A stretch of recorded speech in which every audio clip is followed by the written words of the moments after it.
สวัสดีค่ะทุกคนกลับมาพบกับเทสิริเฮียชแนลสวัสดีครับผมเมสซี่ครับขอนั่งด้วยนะครับเป็นยังไงกันบ้างคะกับเอพิโซดวันเพื่อนๆหลายคนนะคะทักมุ้ยมาว่า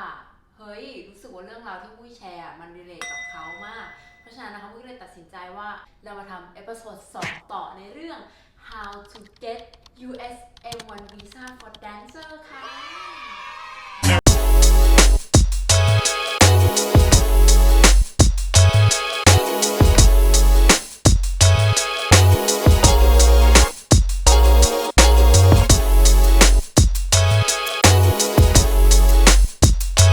เอาละค่ะเข้าสู่ช่วงแรก M1 Visa คืออะไรวีซ่านักเรียนนะคะที่ออกแบบมาเพื่อให้นักเรียนเรียนหลักสูตรระยะสั้นสำหรับสายอาชีพค่ะ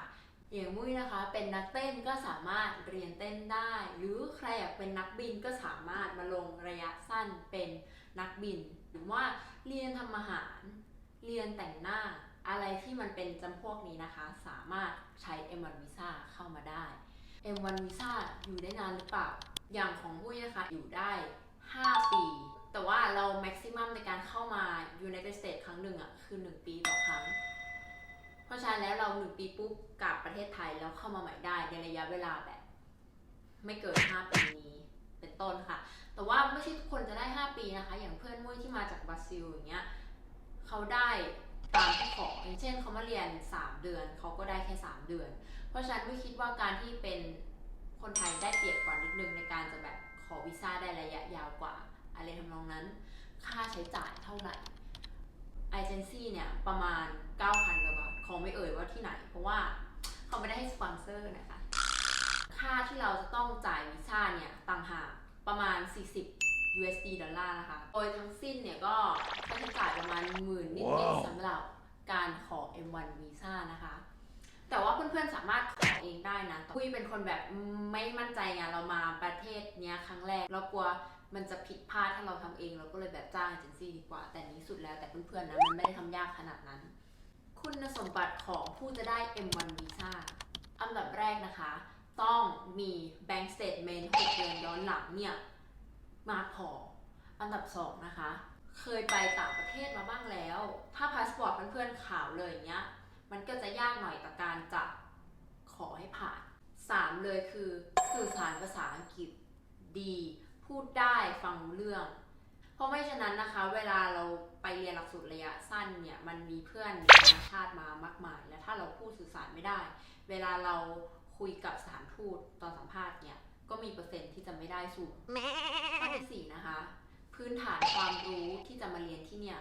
ต้องสอดคล้องกับงานที่ทำปัจจุบันเช่นมุ้ยเป็นครูสอนเต้นมุ้ยเป็นนักเต้นอาชีพและมุ้ยมาเรียนเต้นที่เนี่ยทุกอย่างมันสอดคล้องกันเพราะฉะนั้นข้อนี้สำคัญมากของ M1 Visa ค่ะเมื่อเพื่อนๆรู้ว่า M1 Visa คืออะไรแล้วเรามาเข้าสู่ประเด็น how to get US M1 Visa for Dancer ค่ะเราไปดูแบบสเต็ปเป็นสเต็ปกันเลยดีกว่าสเต็ปแรกเลือกโรงเรียนที่จะเรียนเต้นสำหรับโรงเรียนที่มุ้ยเรียนเต้นนะคะคือ Broadway Dance Center มุ้ยเรียนคอร์สระยะสั้น3 เดือนชื่อคอร์สว่า Independent Training Program นะคะหรือ ITP นั่นเองและคือตอนนี้ที่มุ้ยอยู่ปัจจุบันเนี่ยมุ้ย extend ต่อเรียบร้อย Broadway Dance Center เนี่ยจะเป็นสไตล์แบบ all style จริงๆไม่ว่าจะเป็น Hip Hop Jazz House Breaking Contem Ballet ทุกๆอย่างคือ all in one โรงเรียนที่เปิดสอนคอร์สระยะสั้นที่ใช้ M1 Visa สำหรับแดนเซอร์เข้ามาได้อีกเท่าที่มุ้ยทราบก็จะมีอีก2ที่ค่ะที่แรกคือ Gripney Dance นะคะสไตล์การเต้นจะเป็น Contemporary ส่วนที่หนึ่งคือ Step on Broadway นะคะเป็นสไตล์แบบ Theater Jazz ต่อมาสเต็ปที่2ให้โรงเรียนออก I-20 ให้ Broadway Dance Center นะคะ require 2 อย่างในการที่เขาจะ approve I-20 ให้เรา1เลยคือเราจะต้องเขียน essay เกี่ยวกับทำไมเราถึงอยากเรียนที่ Broadway Dance Center ข้อที่2คือเราต้องมี bank statement ย้อนหลัง6 เดือนที่มากพอในคอร์สที่เราจะเรียนเป็นครั้งๆไปอย่างมุ้ยเรียน3 เดือนเนี่ยเราต้องมีเงินในบัญชี 2,000 USD เป็นต้นไปถ้าสมมติเรียน6 เดือนต้องมีเงินในบัญชี 12,000 USD เป็นต้นไปถ้าเรียน12 เดือนจะต้องมีเงินใน Bank Statement 18,000 USD เป็นต้นไปค่ะ ส่วนเงินที่เราจะใช้จะเป็น personal fund ก็ได้ หรือว่าจะเป็นเงินของผู้ปกครองก็ได้เหมือนกันค่ะ สเต็ปที่ 3 เตรียมตัวไปสัมภาษณ์กงสุลอเมริกา อันดับแรกนะคะเราต้องเตรียมตัวการแต่งตัวให้ดี ตอนนั้นมุ้ยผมชมพูมุ้ยก็ต้องฉีดผมให้ดำคือทำให้เราเป็น look business woman มากที่สุด เพราะว่าการที่เราแบบแต่งตัวเฟียสเชิดปากแดงแรงกีอย่างเงี้ยมันยากในการที่จะเขาเห็นแล้วจะแบบเขาจะแบบมาทำอะไรหรือเปล่า you prostitute no เราทำตัวให้แบบว่าเรียบร้อยและสุขุมค่ะ มันจะทำให้เราดูสมาร์ทคำถามที่เราจะต้องเจอนะคะ เวลาสถานทูตอเมริกาเนี่ยสัมภาษณ์เราคำถามยอดฮิตคือ why do you come to United States and for how long why do you apply for this course where do you stay what do you do now what are you gonna do when you come back to Bangkok have you been to USA before have you ever traveled outside Thailand before and where ตาดา Visa approve คือคำถามที่มุ้ยโดนเนี่ยมันจะประมาณนี้นะคะแล้วมุ้ยก็จะบอกเลยนะคะว่าวันนั้นเนี่ยบรรยากาศสัมภาษณ์คือตึงมากคนที่สัมภาษณ์ก่อนหน้ามุ้ยเนี่ยตกทุกคนแล้วแบบมีบางคนแบบอ้อนวอนสารพูดว่าขอท้องฉันท้องมา3 รอบแล้วปัดตรงทำให้เขารู้สึกว่าทำไมต้อง desperate ในการเข้า USA ขนาดนั้นอะไรเงี้ยถ้าเรา act นิ่ง act cool มันทำให้เขาแบบนี่ดูน่าเชื่อถือไม่น่าจะแบบมานี่แล้วโดดคือเราทำให้เขารู้สึกว่าจริงมันจะทำให้เขาออกวีซ่า M1 ให้ตำนองนี้ค่ะ สเต็ปที่ 4 เตรียมตัวมานิวยอร์กจ้า มุ้ยขอแนะนำก่อนเลยนะคะว่าเมื่อเรารู้ตัวแล้วเนี่ยว่าจะมานิวยอร์กขอให้เตรียมตัว 6-8 เดือนเป็นต้นไประยะเวลานี้จะกันการผิดพลาดของวีซ่าแล้วก็เรื่องราวต่างๆในชีวิตที่จะเกิดขึ้นมากมายต่อมาเช็คให้ดีว่าเรามานิวยอร์กฤดูอะไรเพราะนิวยอร์กเป็นฤดูที่ขึ้นสุดลงสุดมากแต่ละอย่างคือปวดหัวนะคุณแม่อย่างมุ้ยมาฤดูหนาวนะคะแล้วก็ต้องเตรียมเสื้อหนาวมาถูกไหมแต่ไปซื้อตอนมาถึงที่นี่แล้วอย่าซื้อมาจากไทยเพราะว่าเสื้อหนาวไทยไม่ได้เรื่องมันแบบบางเบาอ่ะแม่คืออากาศที่ยิ่งหนาวแล้วหิมะตกเต็มตัวเลยนะคะฤดูหนาวตายแน่เตรียมเงินมาให้พร้อมในการมาต่างประเทศนะคะ เนื่องจากเราเนี่ยมาเป็นนักเรียนฟูลไทม์หาเวลายากมากในการจะไปทำงานใดๆก็แล้วแต่เพราะฉะนั้นต้อง make sure ว่ามีเงินมากพอข้อสุดท้ายโหลด Tinder Go และปักไว้ที่ USA ค่ะว่าคุณจะอยู่ที่ไหนอย่างมุ้ยปักหมุดเลยที่นิวยอร์ก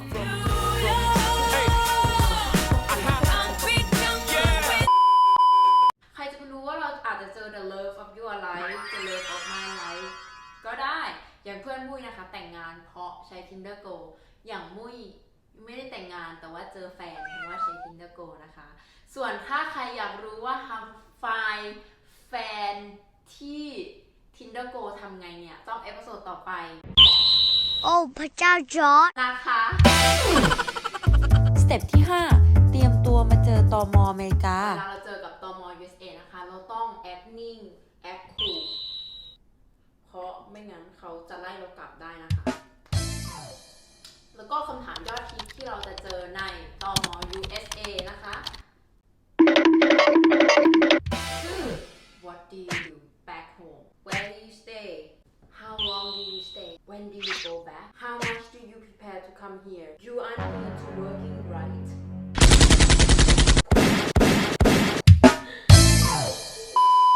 สำหรับวีซ่าประเภทนี้นะคะบอกเลยว่าไม่ต้องจองตั๋วกลับเหมือนวีซ่าท่องเที่ยวเพราะว่าเรามาเรียนเราไม่รู้ว่าเราจะเรียนนานขนาดไหนเขาเข้าใจได้ว่าเราไม่มีตั๋วกลับเพราะอะไร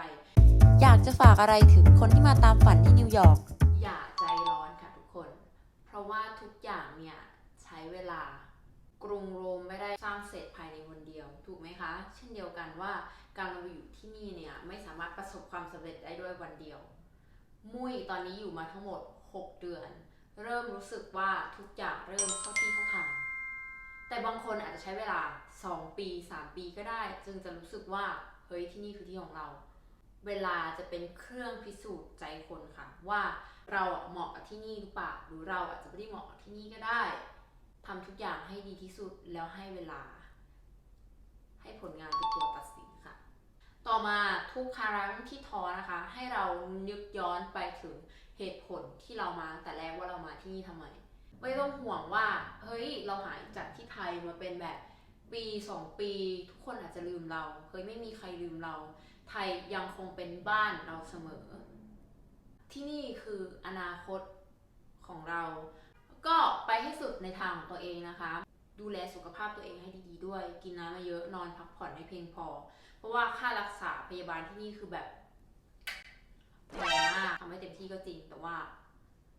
ดูร่างกายตัวเองด้วยว่าไหวหรือเปล่า ข้อสุดท้ายนะคะสำคัญมากเลยคือ enjoy the process ไม่ว่าเราจะทำอะไรก็แล้วแต่เรียนเต้นอยู่แต่รู้สึกว่าแบบเฮ้ยวันนี้มันไม่ใช่วันของเราวันนี้เราเต้นไม่ดีเลยว่ะทำไมมันร่างกายมันปวดมันเมื่อยไม่อยากไปเรียนเต้นแต่อยากให้รู้ไว้ว่าทุกอย่างที่เกิดขึ้นเนี่ยมันคือเราก้าวไปแล้วทีละ1ละ2ละ3ดูที่เราไม่รู้ตัวนะคะอย่าเอาตัวเองไปเปรียบเทียบกับคนอื่นเพราะว่าแต่ละคนเนี่ยมีแบ็กกราวด์ที่ไม่เหมือนกันเพราะฉะนั้นเราไม่สามารถเปรียบเทียบกันได้ให้เปรียบเทียบกับตัวเองเมื่อวานก็พอนะคะอยากให้ทุกคนสู้ๆนะคะเอพิโซดนี้อาจจะดูแบบจริงจังเคร่งขรึมนิดนึงเพราะว่ามันเป็นความรู้นะคะเป็นคนที่แบบต้องตั้งสตินิ่งๆสำหรับวันนี้นะคะลาไปก่อนถ้าเพื่อนๆอยากให้กำลังใจมุ่ยอย่าลืมกด subscribe กดไลค์นะคะรัวๆๆๆใครชอบอย่าลืมคอมเมนต์มาด้วยนะเจอกันเอพิโซดหน้าค่ะเพื่อน